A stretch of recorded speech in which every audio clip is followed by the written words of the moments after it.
Olá, eu sou a Maria Cristina, sou orientanda de doutorado do professor Alfredo. Eu estudo História do Cinema Brasileiro, pesquiso sobre o cinema independente brasileiro. E o professor Alfredo me convidou para trazer um pouco do conteúdo a respeito do cinema independente que foi desenvolvido durante a década de 1950 no Brasil. E eu procurei trazer o máximo possível de reflexões a respeito desse assunto e espero que seja proveitoso para vocês. Como vocês discutiram de acordo com o programa no encontro anterior, na aula passada, a experiência da Vera Cruz, ela trouxe a materialização de um projeto da burguesia de divulgação cultural, né? Durante a década de 1940 e 1950, o que a gente vai ter é, de fato, a necessidade da burguesia brasileira de se manifestar de alguma forma, de trazer credibilidade para a sua existência. Ao contrário dos anos e, na verdade, de outros países, principalmente na Europa e nos Estados Unidos, durante essa década de 1940 e 1950, a burguesia, a classe média burguesa, né, não vai ser a grande responsável pelo surto de industrialização que o Brasil vai viver. O Estado vai ser, de fato, o maior incentivador e viabilizador dessa industrialização. Nesse movimento, a burguesia, principalmente a burguesia paulista e carioca, vão buscar outras formas de legitimar a sua existência. E isso vai estar muito ligado a um projeto de difusão cultural burguês que vai ser desenvolvido durante essas duas décadas.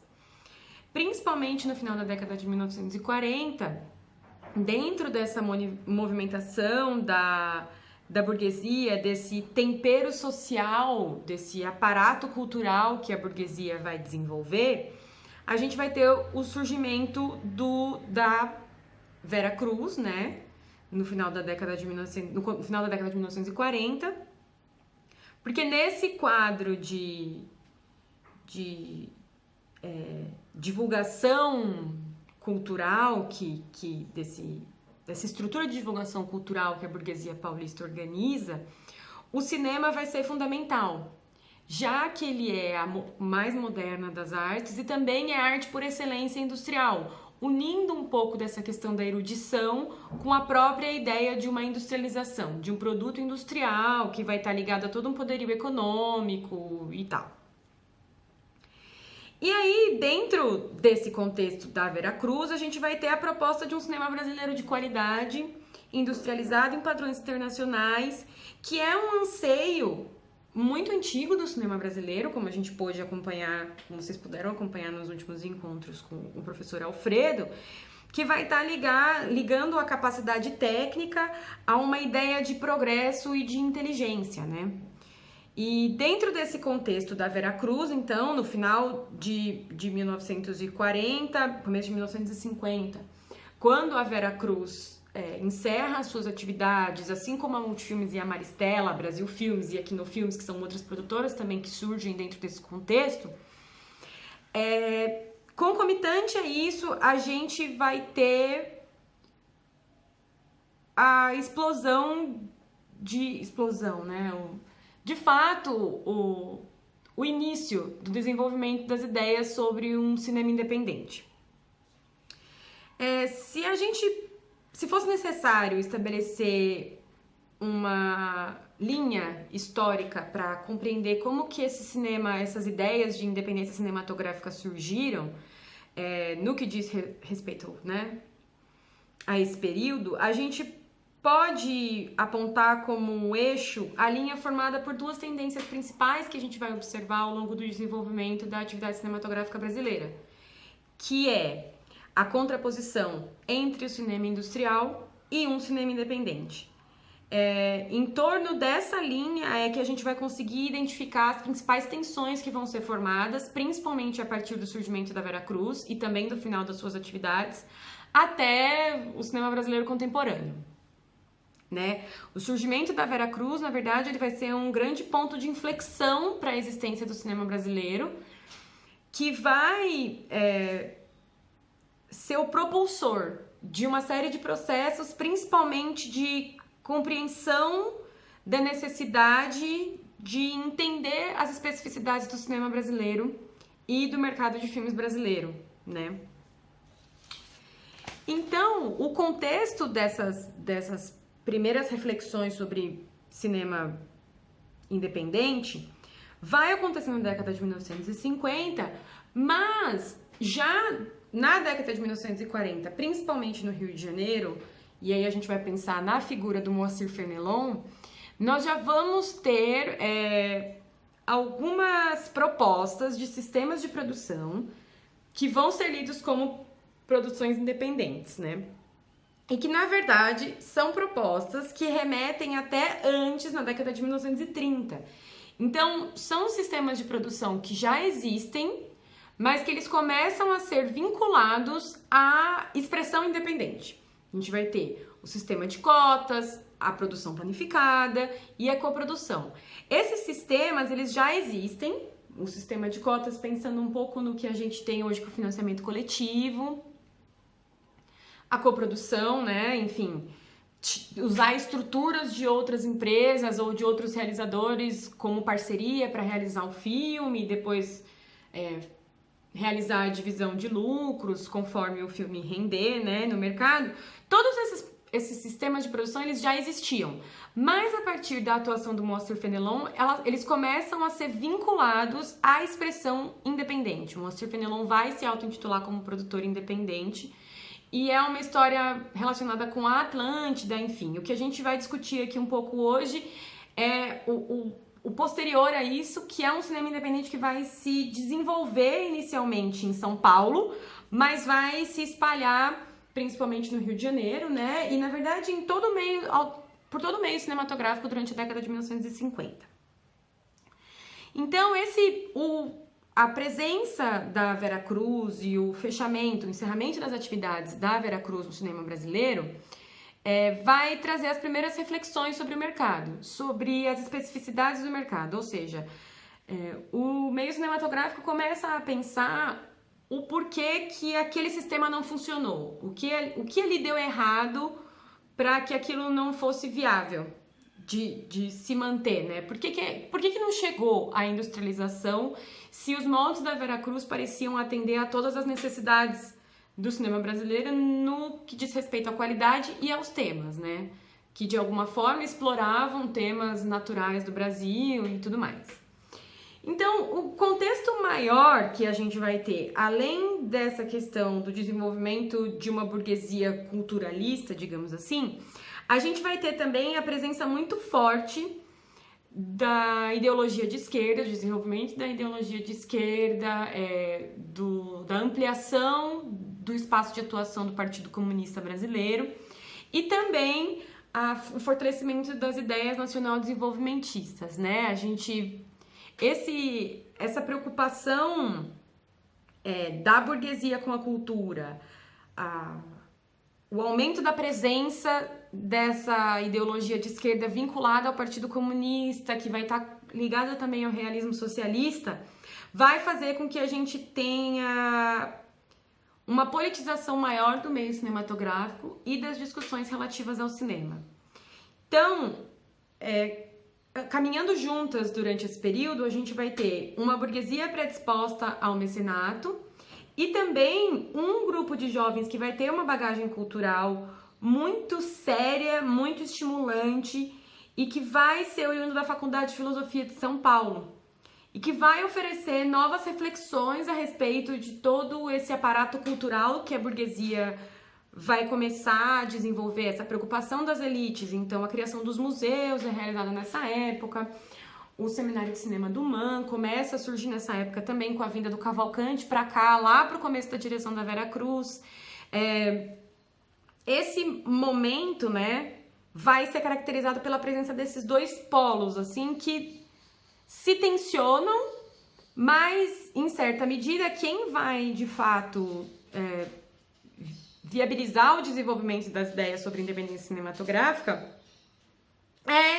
são esses jovens intelectuais, em sua maioria, conectados a ideologia de esquerda, a gente não pode generalizar isso, mas em sua maioria eles eram conectados com a ideologia de esquerda, e que vai pensar de outra forma o cinema brasileiro para além das experiências empresariais que a gente teve em São Paulo. Então, o modelo de produção hollywoodiano, segundo o Arthur Altran, no livro dele, eu estou trazendo uma citação aqui para vocês, é contraposto a outras ideias que levam em conta a realidade do mercado brasileiro, desembocando nas propostas do cinema independente, né?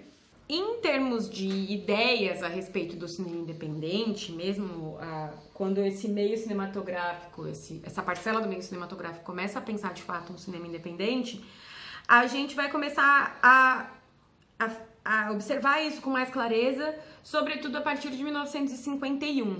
Essas propostas de cinema independente são tradicionalmente localizadas pela historiografia do cinema brasileiro, nas discussões realizadas durante os grandes congressos de cinema da década de 1950, que foi o ambiente em que se problematizaram e definiram as características desse cinema independente brasileiro.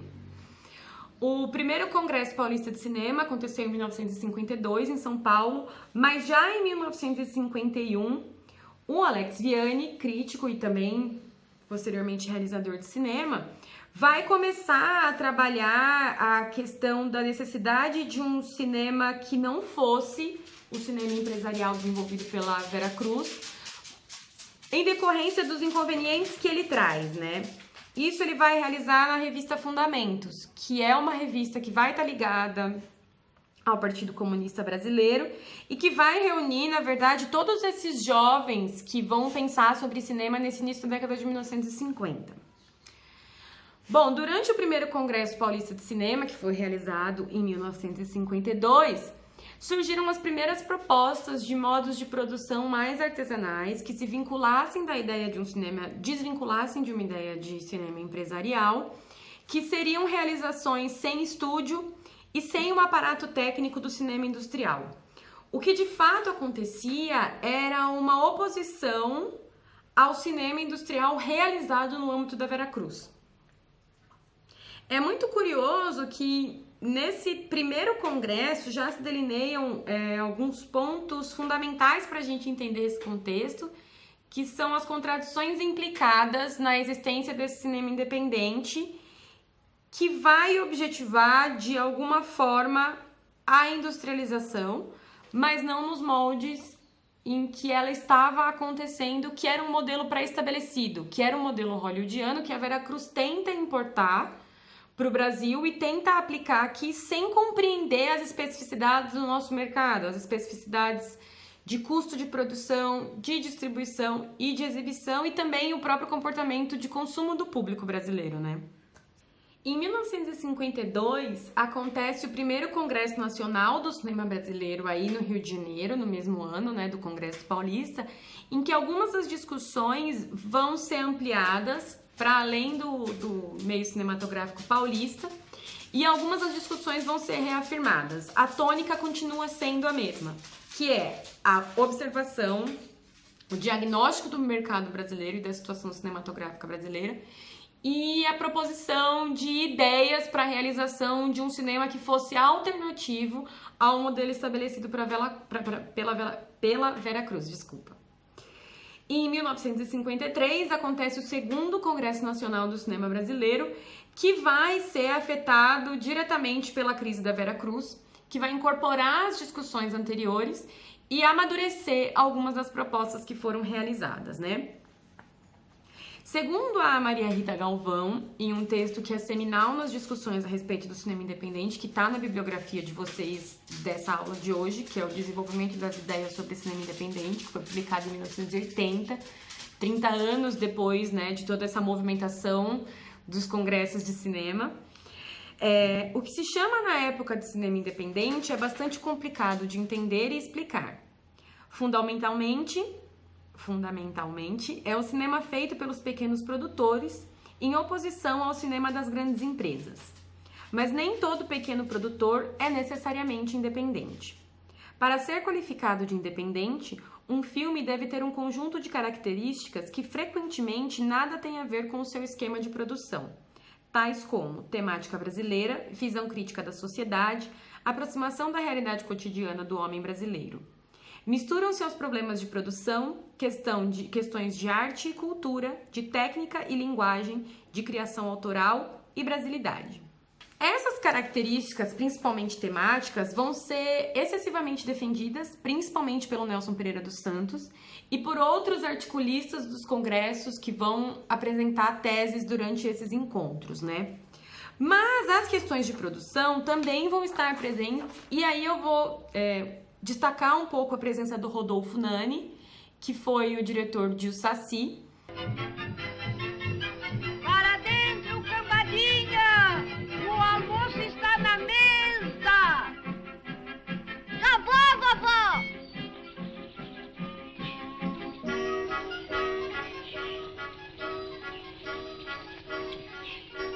Já vou, vovó! Que é da festinha da Emília?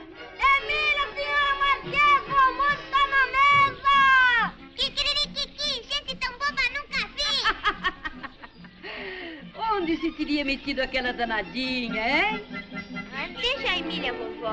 Estou com a barriga roncando de fome. Eu tô com uma fome danada, sou capaz de comer um boi. Olhem só. Ué, a senhora já tá aí? Não, estou lá, sua bobona. Vim de avião a jato e cheguei primeirona. Largue disso e vá lavar as mãos, sua sirigaita. Que foi realizado, se eu não me engano, em 1951. E é um filme independente que foi realizado a partir de um sistema de produção muito próprio, né? Uma junção de alguns colegas que iam fazer filmes, e o Rodolfo Nani vai propor, por exemplo, né? Sistemas de coprodução com empresas, né? Então, o Rodolfo Nani vai ter como meta a verdadeira indústria. Vai pretender um cinema independente que vai se apoiar em garantias financeiras de produção e distribuição, mas que de algum modo não se vincule diretamente a essas entidades, né? O que a gente vai ter, essencialmente, principalmente no que se refere aos temas, é um forte discurso nacionalista.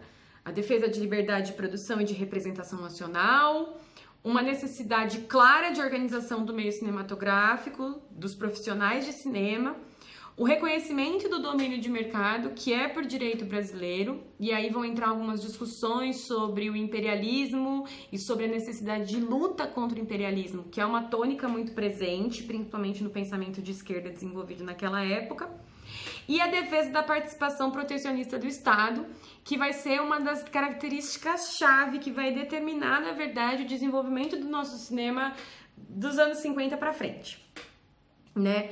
O Estado começa a se tornar cada vez mais importante no encaminhamento de soluções para o meio cinematográfico, e vão ser, na verdade, requeridas garantias de manutenção da produção, a partir da redução de custos de importação de materiais e revisão da reserva de mercado, que existe desde o início do primeiro governo do Getúlio Vargas, mas que ela precisa ser revista. Então, com o governo, a primeira ditadura do Estado Novo, de 1930... a gente vai ter a primeira grande vinculação do Estado aos negócios cinematográficos, né? Vai surgir o Instituto Nacional de Cinema Educativo, o Departamento de Cinema e Propaganda, mas todos esses mecanismos vão estar vinculados ao cinema a favor do projeto de Estado, né? Em favor do projeto de Estado, o cinema servindo como meio de propaganda.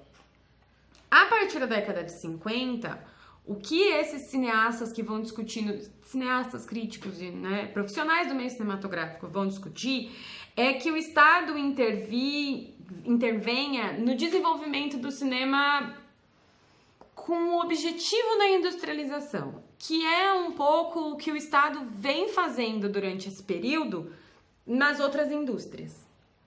O Estado começa a ser chamado a participar dos negócios cinematográficos para garantir o desenvolvimento do cinema.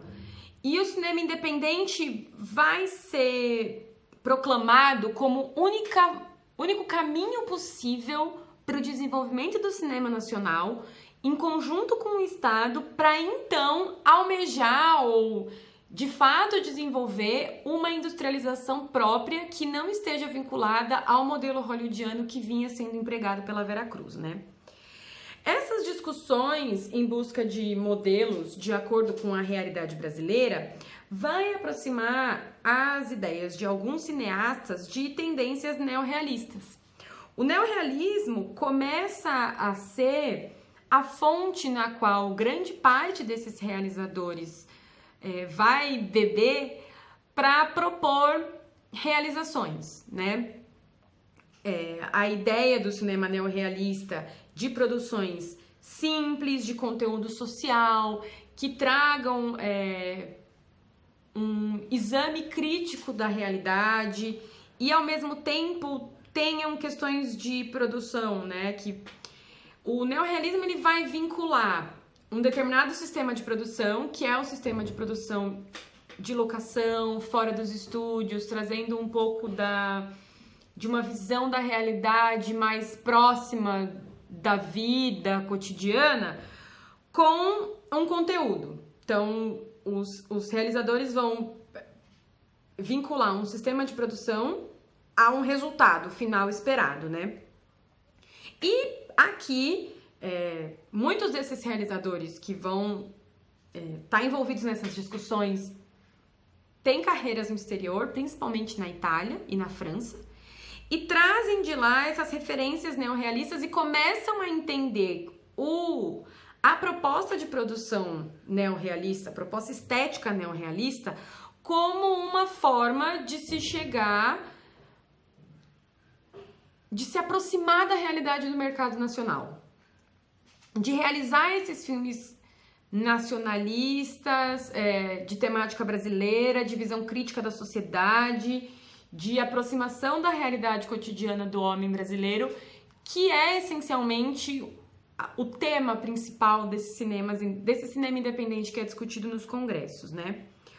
O Rio 40 Graus vai ser uma das maiores expressões desse modelo de produção e desse contexto também. Ele vai ser realizado no Rio de Janeiro, ele não vai ser realizado em São Paulo, mas ele e o Grande Momento do Roberto Santos, assim como o Saci, do Rodolfo Nani, vão ser os 3 grandes expoentes desse primeiro momento de 1950 em que se discutem essas ideias nos congressos de cinema.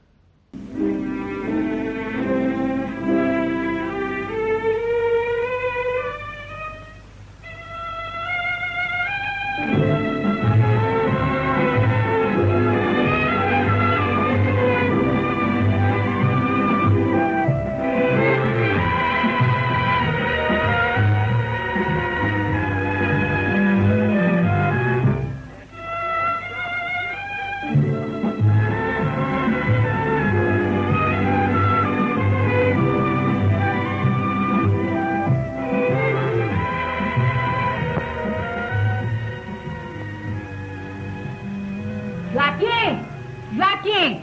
Eu vou pra almoçar, véia. Tu não disse que ia na feira pra mim? Por que tá tirando o corpo fora? Não tô não, é que eu tenho que conversar com o compadre. Conversa de vocês, eu já sei o que é cachaça. Não emburrece. Eu te disse que eu vou pra almoçar. Voltar assim não me interessa. Deixa, mãe, que eu vou à feira. Preciso comprar uns colchetes. Me traga daquele feijão. Olha, presta atenção pra não vir misturado com redondinho. Sei. Presta atenção, menina. Parece que tá com a cabeça cheia de coisa. Já sei, mãe. Neca de feijão misturado. É, porque vem cheio de bicho. Ah, por esse preço, o que a senhora quer? E arroz? Não preciso? O quê? Você tá louca? Comprei 2 quilos antes de onde? Tá bem, eu compro do meu dinheiro. Parece que tu tá querendo dar alguma festa pra esse tal de Alberto. Que festa nada, mãe. O moço vem aí, eu não quero que falte comida na hora. E o Valdomiro também veio almoçar? Que Valdomiro o quê? Só serve pra arranjar encrenca. Zeca, vai buscar mais água, Zeca. Amanhã eu preciso trabalhar. O Saci, o filme do Rodolfo Nani, vai ser realizado, ainda inserido dentro desse contexto maior da realização dos congressos, em 1951. E ele vai apresentar uma tese nos congressos que vai defender de fato uma associação entre estúdios e realizadores independentes e a existência de cooperativas de produção, né? Em que vão viabilizar a realização desses filmes. Então, ele propõe que os pequenos produtores se juntem para a realização dos filmes. Em 1955, já depois dessas primeiras movimentações dos congressos, o Nelson Pereira dos Santos vai realizar um Rio 40 Graus a partir de um sistema de cotas, em que os investidores atuavam como sócios, recebendo depois, proporcionalmente, os possíveis lucros dos filmes depois da sua exibição no circuito, né? O Rio 40 Graus foi o primeiro filme pensando nessa lógica de um cinema independente afastado dos modelos empresariais, que foi realmente independente. Todas as pessoas envolvidas trabalharam de graça, ninguém recebeu, realmente receberam só depois. Os equipamentos não foram alugados, eles foram doados a partir de trocas e dessa mesma ideia de cotas. E ele é o primeiro filme verdadeiramente engajado. Ele tem uma característica de tomada de posição frente ao cinema brasileiro. Vai ser uma prática efetiva das teses discutidas nos congressos, né? De pensar realizações mesmo para além do modelo empresarial estabelecido, né? O Grande Momento, do Roberto Santos, já é um filme de 1958, já no momento bem posterior aí, muito próximo do começo dos anos 60, e que vai ter uma característica um pouco diferente, mais próxima dessa proposta pelo Rodolfo Nani e pelo Mário Tivoli também, que vai participar dos congressos de cinema, trazendo um pouco da sua experiência enquanto produtor para discutir as ideias de cinema independente. O Mário Tivoli, ele é um empresário. Ele é o cara que vai ser o diretor de produção da Maristela e da Multifilmes. E que, dentro dessas duas produtoras, vai propor esquemas de produção muito próximos desses propostos nos congressos de cinema pelo cinema independente brasileiro. Então, pelo pessoal que discutia o cinema independente, né? Então ele vai propor realizações baratas, rápidas e conteúdo nacional, e ele vai meio que tentar executar isso nas grandes empresas, nessas duas empresas nas quais ele atua, sem muito sucesso. Porque o que a gente vai começar a observar nessas discussões é que o cinema independente vai ser essencialmente sinônimo de cinema de autor. Essa ideia de discussão de temas nacionais e de sistemas de produção que possibilitem uma visão crítica, uma representação crítica da sociedade, vai estar vinculado, na verdade, à possibilidade de realizações em que os cineastas possam expressar livremente o seu ponto de vista em contraposição ao cinema industrial. A meta principal, como eu falei, é que o cinema independente culminasse com a industrialização do cinema brasileiro, né? Que ele representasse autenticamente a cultura nacional e não a partir das bases cosmopolitas que eram observadas nas produções da Vera Cruz. Então, a existência de técnicos, de profissionais brasileiros que tivessem uma visão específica do Brasil e que pudesse expressar essa visão nos seus filmes, tudo isso vai estar muito ligado à ideia de uma liberdade de autoria, né? Eu vou ler um trecho aqui de um depoimento do Roberto Santos, que está no livro da Maria Rita Galvão também, o Burguesia e Cinema, o caso Vera Cruz, né? Que ele diz o seguinte: para mim, cinema independente era aquele que partia de um realizador e não de uma empresa. É independente o filme em que um diretor pode expressar as suas ideias, em que ele é realmente um autor. O diretor tem uma ideia, que ele tenta concretizar em imagens, armando uma equipe e um esquema de produção. em que pode, inclusive, entrar uma empresa, com estúdios, equipamento, financiamento, o que for, mas que não é produto da iniciativa dessa empresa, porque não partiu dela. Essa ideia vai estar presente no Grande Momento, que é o filme do Roberto Santos. Ele vai realizar esse filme em conjunto com a Maristela. Ele vai pegar os equipamentos da Maristela para realizar o filme. O filme é uma das grandes obras-primas do cinema brasileiro no que se refere à exploração urbana, né?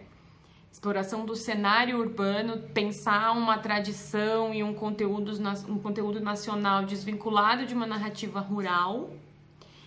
E ele vai utilizar a câmera na mão em uma única sequência, que é a sequência de uma bicicleta. É meio que uma crônica da vida paulistana ali no Brás, de uma família muito simples, um casal que quer casar, mas que não tem o dinheiro para casar, e ele vai vender a bicicleta dele, o personagem principal, para conseguir viabilizar o casamento. Vamos ficar na lona, hein? A gente bota um step. Eu dou um jeito no que falta e levo lá na festa. Às 7. Legal? Você é um amigão. Ele também.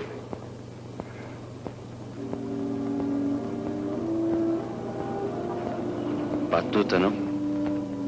Ainda é tua. Segura um pouco. É a última vez.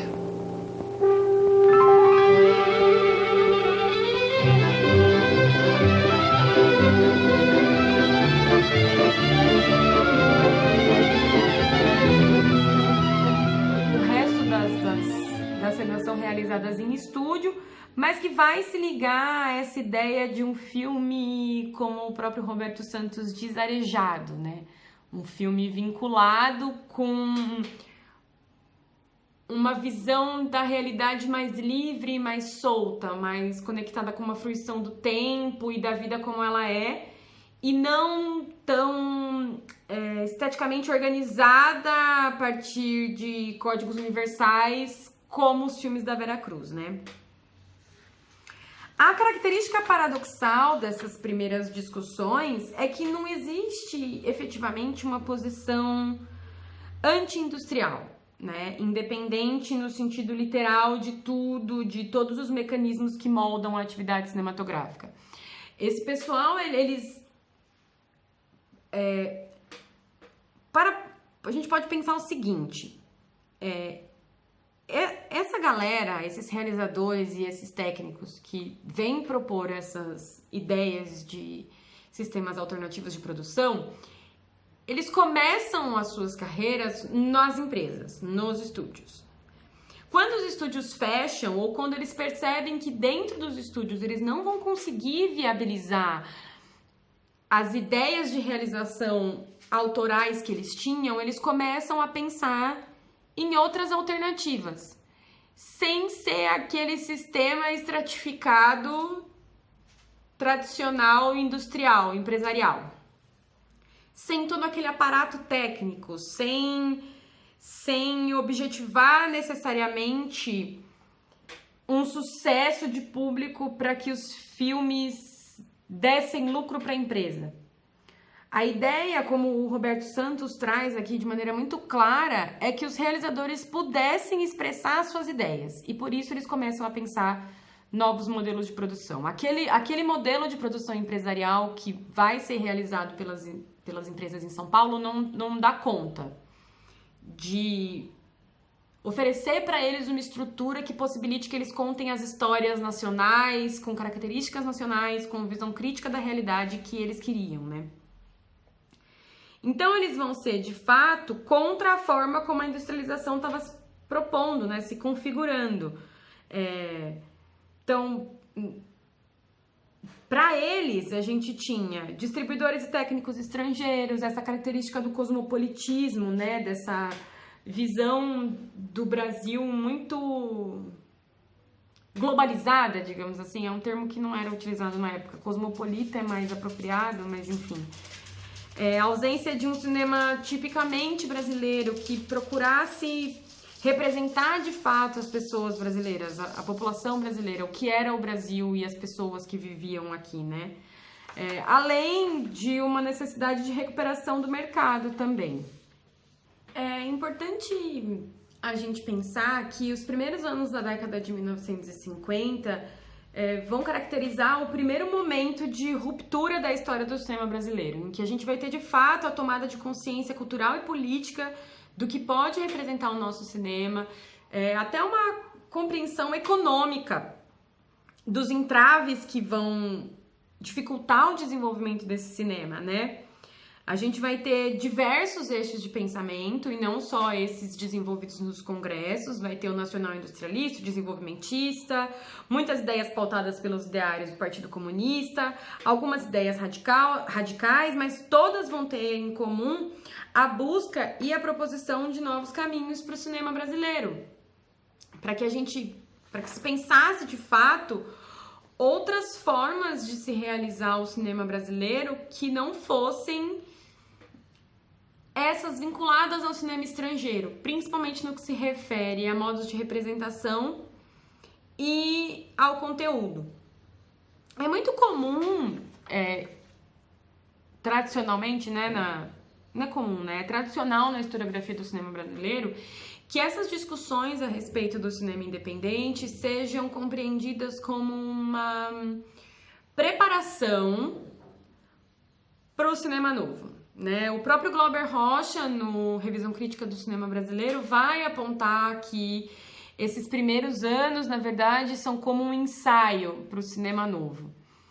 Mas é curioso, na verdade, eu acho que é importante trazer aqui que esse cinema independente, ele traz uma complexidade no que se refere primeiro, a uma falta a uma ausência, né? Não uma falta, uma ausência de uma homogeneidade de posições. Então, como eu falei aqui, a gente vai ter eixos de pensamento muito diversificados. Todos eles vão, de alguma maneira, buscar o desenvolvimento do cinema brasileiro. Alguns vão querer mesmo um cinema industrial, outros não vão trazer essa questão. Alguns vão estar vinculados a uma ideologia de esquerda mais radical, mais vinculada ao PCB, outros não, como Mário Tivoli. Mas todo esse movimento de pensar o cinema brasileiro que vai acontecer nos congressos e até naqueles que não participaram nos congressos, a gente vai ter uma oposição muito forte de uma revista muito ligada à classe média e a uma direita mais conservadora, que é a revista AMB, que vai promover uma campanha contrária aos congressos, por exemplo, mas, de alguma forma, todo o meio, né, todos aqueles envolvidos com o cinema estavam em busca de alternativas para o desenvolvimento do cinema brasileiro, visto que as propostas empresariais dos estúdios não funcionaram. Então, esse cinema independente da década de 1950, ele vai trazer à tona muito das questões, dos pontos de contrariedade, dos pontos de diversidade, né? Acho que o quão paradoxal é o desenvolvimento da nossa atividade cinematográfica e o quanto é necessária uma avaliação histórica dessa atividade, atenta, baseada em dados, para que se possa, de fato, pensar nessa atividade como uma atividade comercial em que tenham profissionais envolvidos, em que gere um fluxo econômico, né? Que se constitui, de fato, se a gente quiser pensar como um cinema industrial, no sentido de que é uma atividade que se sustenta sozinha, uma roda que gira, né? Sem ninguém ter que ficar empurrando. É um período em que existe um diagnóstico muito presente do cinema brasileiro e busca de alternativas. Esse cinema independente vai se caracterizar principalmente por isso, por um chamamento, um clamor para que o meio cinematográfico e também o Estado olhe para o cinema brasileiro, compreenda o cinema brasileiro para que ele se formule de maneira amadurecida. É lógico que muitas das questões que vão ser discutidas nesse cinema vão ter reflexo no cinema novo. Isso é inevitável. Ainda mais porque a década exatamente anterior é um momento em que determinadas ideias de esquerda, principalmente vinculadas ao PCB, que são ideias radicais de postura política ou de uma politização dos meios culturais, né? Tudo isso vai amadurecer, se cristalizar e romper no cinema novo na década de 1960. Mas não é necessariamente uma preparação. Acho que ninguém... Não me parece, assim, a partir da minha pesquisa e do quanto eu me debruço sobre esse assunto, que esse pessoal previu, sabe? Observou o que ia acontecer, realmente objetivou aquelas propostas estéticas e de produção e de conteúdo que chegaram a uma radicalização na década posterior, que é o que vocês vão ver. Eu acho que tem especificidades muito interessantes e muito especiais nesse cinema, que tornam ele muito complexo. Eu sempre penso em um caleidoscópio, como o cinema dos anos 50, o cinema independente, ele fosse um pequeno caleidoscópio, sabe? Em que cada lugar que a gente olha vai ter um centro comum, que é esse centro de o que é o cinema brasileiro, que propostas podem ser criadas para o cinema brasileiro e que atendam o que é nosso, o que é específico da gente. Vai estar muito vinculado ao nacionalismo e a uma crítica anti-imperialista. Mas que, ao mesmo tempo, eu enxergo como muito válido, como muito interessante mesmo, muito precioso esse centro, sabe? Porque é o que vai movimentar esses realizadores, os críticos, uma certa teoria de cinema, o que vai, de alguma maneira, possibilitar o surgimento das universidades. A Cinemateca surge nesse mesmo período. Tudo faz parte de um projeto muito amplo de compreensão da validade do cinema brasileiro como cultura legítima e que, claro, vai ter os seus desdobramentos estéticos, econômicos e de conteúdo, de representação, mas que não necessariamente é uma preparação para isso, da mesma maneira que a Veracruz não foi uma preparação para a existência do cinema independente. O cinema independente, na verdade, essas primeiras ideias, elas surgem pela existência das empresas. Tanto em 1940, o Moacir Fenelon vai pensar a produção independente e sistemas de produção independente por causa da Atlântida e da participação do Francisco Serrador na Atlântida. E em São Paulo vai pensar essas outras propostas nos congressos por causa da Veracruz, da Multifilmes, da Maristela, da Quinofilmes. A existência dessas empresas é que vai ser a grande propulsora dessas ideias de independência cinematográfica, né? As coisas na história, elas têm essa relação um pouco mais ampla, mas que não é necessariamente sempre uma preparação. São só como que... Acho que o próprio campo cinematográfico se organiza para responder conforme a consciência acontece, né? Então, esses realizadores observam os acontecimentos da história, o meio cinematográfico observa os acontecimentos da história e responde a esses acontecimentos de alguma maneira. Então, é mais ou menos isso que eu queria trazer para vocês. E é isso. Espero que vocês tenham gostado e que tenha ficado claro. Obrigada.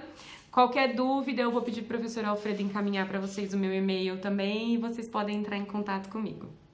Obrigada.